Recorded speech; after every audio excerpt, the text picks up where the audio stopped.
ఉగ్రవాద స్థావరాలకు అడ్డాగా మారిన పాకిస్తాన్కు భారత army chief general Upendra Dwivedi నేరుగా వార్నింగ్ ఇచ్చారు.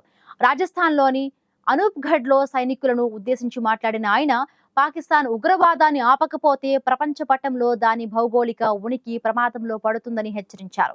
ఆర్మీ చీఫ్ చేసిన అత్యంత కీలకమైన వ్యాఖ్య ఏంటంటే భవిష్యత్తులో మళ్లీ సంఘర్షణ జరిగితే ఆపరేషన్ సింధూర్ 1.0 సమయంలో చూపించినంత సంయమనాన్ని భారత్ పాటించదని భారత్ స్పష్టం చేసింది. ఈసారి మేము ఒక అడుగు ముందుకేసి పాకిస్తాన్ ప్రపంచ పటంలో ఉండాలనుకుంటుందా లేదా అన్నది ఆలోచించుకునేలా చేస్తామని తేల్చి చెప్పారు.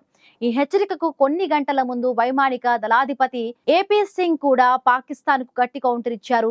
ఆపరేషన్ సింధూర సమయంలో పాకిస్తాన్ తన 4 నుంచి 5 ఫైటర్ జెట్లతో పాటు ఓ భారీ AWACS విమానాన్ని కోల్పోయిందని, పాక్ రక్షణ వ్యవస్థ దారుణంగా దెబ్బతిందని వెల్లడించారు. కానీ పాక్ మాత్రం తమ విమానాలను కూల్చేశామని కల్పిత కథలు చెబుతోందని ఎద్దేవా చేశారు. సరిహద్దుల్లోని పరిస్థితులపై ఆర్మీ చీఫ్ సైనికులను సర్వసన్నద్ధంగా ఉండమని ఆదేశించారు. మీ శక్తి సామర్థ్యాలు ప్రదర్శించడానికి త్వరలో మరొక అవకాశం రావచ్చు.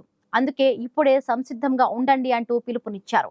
ఒకవైపు రక్షణ మంత్రి రాజ్నాథ్ సింగ్ సర్క్రీక్ ప్రాంతంపై హెచ్చరికలు జారీ చేసిన తర్వాత త్రివిధ దళాధిపతులు వరుసగా ఇస్తున్న ఈ అల్టిమేటంలు పాకిస్తాన్ కు ఇక గడ్డు కాలమే అని స్పష్టం చేస్తున్నాయి.